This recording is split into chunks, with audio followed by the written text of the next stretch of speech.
D, wait for it, Michael. Check out the name tag. You're in my world now, Grandma.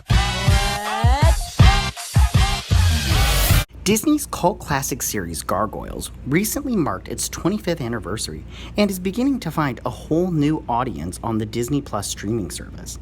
The possibility of the show's revival has never been higher, and with that in mind, I decided to take a look at all of the 7 known proposed spin-offs which were developed by the show's staff, including creator Greg Weisman, during the second season in 1995.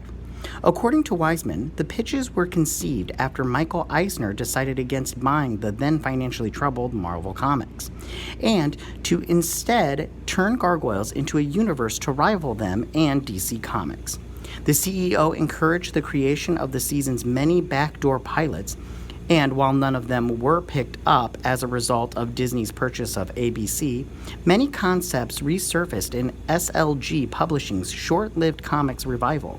So, without further ado, here's a rundown of all of them. Gargoyles, Bad Guys.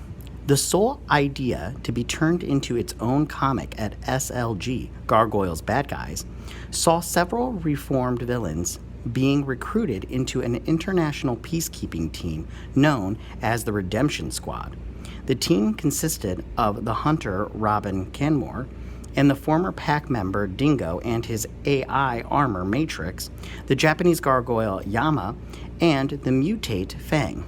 The series only lasted 4 issues before the license expired in 2008, and Disney rendered SLG unable to afford renewing it, although 2 more issues were published in the trade paperback. Gargoyles, The Dark Ages. A prequel set before any of the show's flashbacks to medieval Scotland, Gargoyles, The Dark Ages would have begun in 971 AD and explored the alliance between Hudson's gargoyles and Prince Malcolm.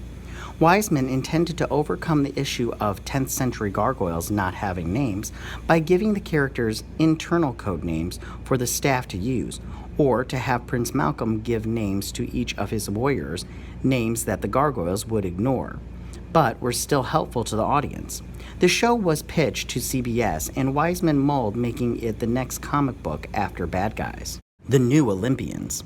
The episode The New Olympians introduced an advanced island populated by descendants of the creatures from Greek mythology, which was originally a concept developed by writer Bob Klein at Disney before Gargoyles was conceived.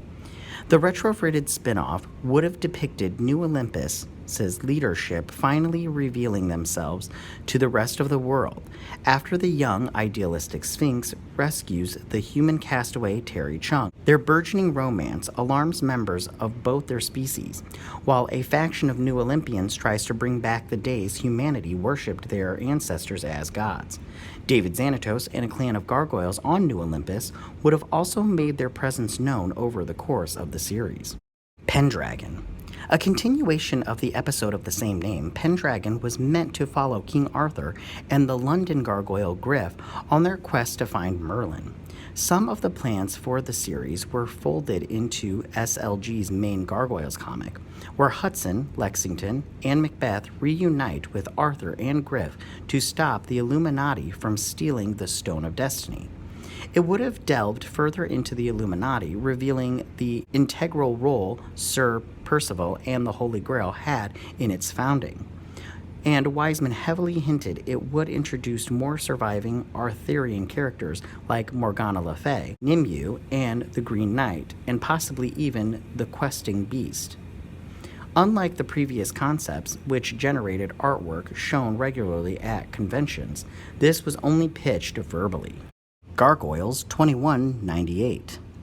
As suggested by the title, Gargoyles 2198 would have taken place 2 centuries after the original series, and seen Earth invaded and occupied by the space spawn first mentioned in Sentinel. The purposed cast were primarily descendants of long-dead characters from the original show, like the Resistance leader, Samson, a descendant of Goliath. But it also included long-lived ones like Nokar, the friendly alien Sentinel, Owen Burnett, Demona, Macbeth, Coyote, and Time-Dancing Brooklyn, as well as the space spawn villains included the Quarrymen, who sought to blame the Gargoyles for the invasion, and the Illuminati, the Spawn's willing collaborators, CBS briefly expressed in the concept. Time Dancer. Brooklyn's time dancing was, according to Weisman, something he came up with too late in the game, and was never seriously considered by any network. A truncated version appeared as the final arc in SLG's main Gargoyles comic, only printed in trade. The Phoenix Gate reappears to the beaked gargoyle and begins whisking him through time. In the final chapter, Brooklyn reappears to his friends in the present day, but is now 40 years older, and with a feudal Japanese mate, 2 children, and a foo dog in tow. Weisman intended to explore Brooklyn's journey with his own miniseries after Dark Ages and Pendragon. Heroes of Ulster. The most unlikely entry on this list is a spin-off of The Hounds of Ulster, which introduced the characters of Rory Dugan, the reincarnation of the Irish hero Cuchulainn, and Molly, who turned out to be his nemesis Banshee.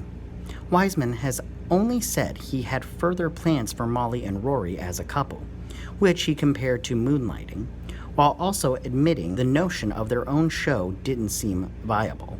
As well as all these, Weisman has spoken about how he'd have liked to have incorporated the Tempest, Dracula, and even Santa Claus into the universe, as well as a unique take on the fall of Atlantis. When asked about other Disney characters like Robin Hood and Aladdin, or a figure as potentially controversial as Faust, he responded, yes, given enough time and episodes, everything was fair game. He's even said Les Miserables is canon since it's public domain. With any luck, Gargoyles will be popular enough on Disney Plus to greenlight a revival. And perhaps this expanded universe will live again, whether it's on screen or the printed page. But for now, the spell leaving the property asleep remains unbroken. Hey nerds, if you like this video, go ahead and click that Geek What icon and subscribe. If you want to see more videos like this, join me every Tuesday where you can check out the list.